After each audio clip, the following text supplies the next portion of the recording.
L'exploit tant espéré n'aura pas eu lieu pour les amateurs de Lyon-la-Duchère battus 3-1 par le célèbre voisin l'Olympique lyonnais en 32e de finale de Coupe de France. La faute à un rabat-joie nommé Lisandro Lopez, auteur des 3 buts de son équipe. L'Argentin en est ainsi à 10 buts cette saison, dont 5 cette dernière semaine. Cette semaine, nous avons beaucoup travaillé pour entamer cette année de la meilleure manière. Pour moi, avoir inscrit 5 buts donne simplement plus de confiance et c'est vrai que je me sens très bien. Pour les joueurs de la Duchère, il restera sans doute la satisfaction de ne pas avoir fait un mauvais match, d'avoir marqué face à une grosse écurie de Ligue 1 et d'avoir le temps d'un match de football joué dans un stade que tous avaient fréquenté gamin. On est quasiment tous originaires de Lyon, donc ça représente quand même vraiment quelque chose d'assez exceptionnel. Donc on est un peu mitigé, mais bon, il y a quand même un sentiment de fierté qui se dégage, on va dire. Pour moi, ça demeure quand même un échec, mais bon,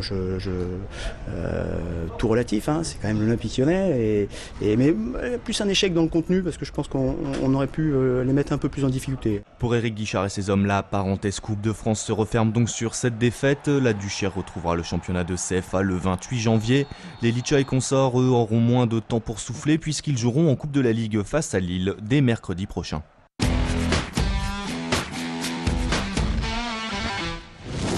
17 internationaux sur le terrain côté toulousain, difficile pour le Loup de résister au stade Ernest Vallon face au leader de top 14 et champion de France en titre. Les Lyonnais encaissent leur plus lourde défaite de la saison 51-10. Un gros coup d'arrêt pour les hommes de Raphaël Saint-André qui avaient engrangé 7 points en 3 matchs face à Perpignan, Toulon et Clermont. Mais si l'engagement lyonnais avait surpris les Clermontois, Lyon n'a rien pu faire contre la Vista et les accélérations toulousaines. Avec 6 essais, les coéquipiers de Maxime Médard en très grande forme empochent le bonus offensif et enchaînent une 8e victoire consécutive en top 14, la 25e d'affilée à domicile. Côté lyonnais, plus que la défaite chez un prétendant au titre, c'est le réveil de Biarritz qui se fait inquiétant. Le BO laisse au Loup la dernière place du classement. Place maintenant à une quinzaine de challenges européens pour les Lyonnais avec un déplacement à Toulon samedi prochain. Elles se font appeler les déferlantes et effectivement les Nantaises ont littéralement déferlé sur les Lyonnaises du LBF samedi soir au gymnase Madobonnet. Score final 86-70. Nantes, très en dextérité, a multiplié les tirs extérieurs réussis face à des Lyonnaises en manque de combativité, surtout dans la première phase de jeu. Une défaite au goût amer. On rentre pas dans le match dès le départ, donc derrière on se retrouve tout de suite à moins 10, moins 15. Le match n'a pas du tout la même philosophie derrière, parce qu'elles sont en confiance, elles continuent de marquer leurs tirs. Nous on n'est pas en confiance, on met pas de tir, même quand on fait des bonnes défenses derrière on marque pas. C'est plutôt le manque de réaction qui m'a un petit peu frustrée ce soir. C'est vrai que c'est pas simple, c'est jamais simple quand on est dans la difficulté et qu'on est dominé comme on l'a été ce soir. Mais c'est vrai que j'aimerais voir une équipe qui reste un petit peu plus la tête haute. L'enjeu était de taille face à Nantes, les deux équipes étant au coude à coude dans le championnat. Cela s'annonce maintenant difficile pour les Lyonnaises qui courent après le classement pour éviter la relégation. Il n'y a pas un objectif fixe, c'est tous les matchs, toutes les semaines, il faut gagner. Il faut motiver les troupes, hein, parce qu'après quand on a pris un doudoune comme on a fait ce soir... Descendues de la 11e à la 13e place du championnat, les Lyonnaises n'ont désormais plus droit à l'erreur et devront trouver la clé pour remporter leur prochain match. Pour la 16e journée, samedi prochain, elles devront montrer de quoi elles sont capables face à Challes-les-Eaux, première du championnat.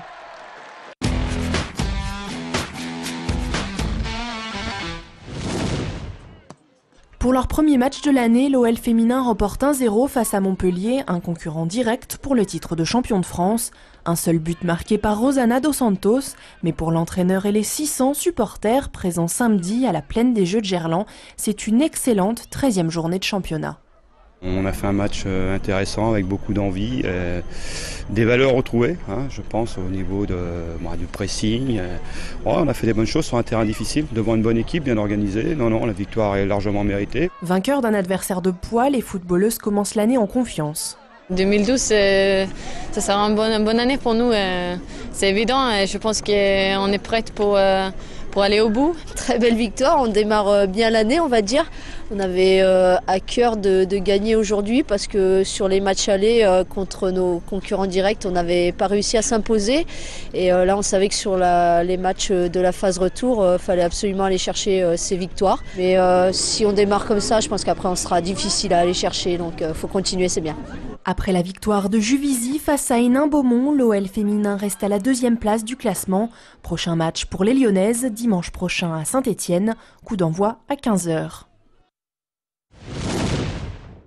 Nous avons compté 3980 spectateurs. C'est une très belle soirée, c'est une réussite au point de vue club, organisation.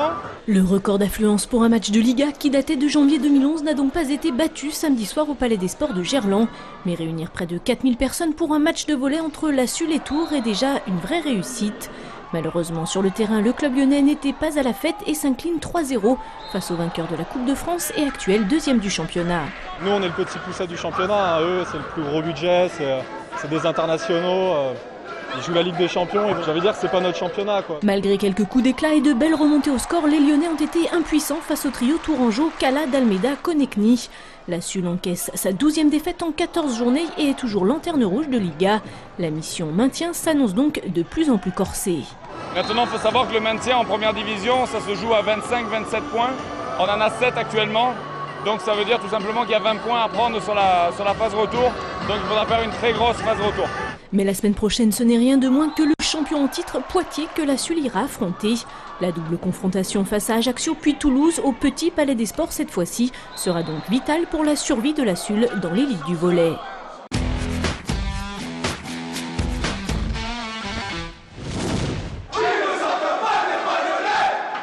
Victoire nette et sans bavure pour le Lyon Foot Zik qui dispose assez facilement 7-3 de Kremlin-Bicêtre, pourtant 3e au coup d'envoi et champion de France en 2010.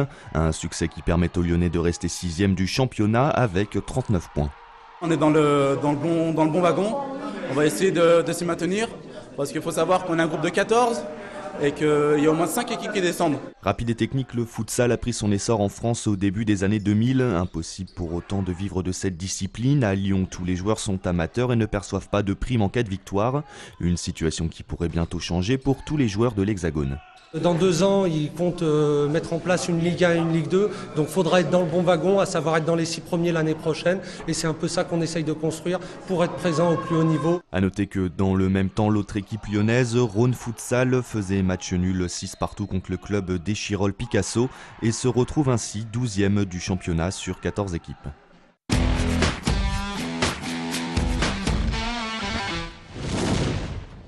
Les autres résultats de ce week-end, en rugby, le CSBJ s'incline à Dax, le 2e de Pro D2 sur le score de 28-12 et commence mal l'année. Les Bergaliens rétrogradent à la 10e place du classement avant de recevoir Carcassonne dimanche prochain à 15h. Les hockeyeurs du LHC reviennent quant à eux avec la victoire de leur déplacement à Saint-Gervais. Les Lions décrochent un succès 5-4 au bout de la prolongation. Les hommes de Pascal Margerie qui accueilleront Cergy-Pontoise samedi pointent à la 7e place de D1. C'est la fin de cette émission, notez l'adresse mail du Club des Sports. Vous avez maintenant la parole pour le temps additionnel. Excellente année sportive sur TLM. Bonne année 2012 sur TLM. Bonne année pour les filles de l'OL et pour toutes les femmes du Rhône et de Lyon.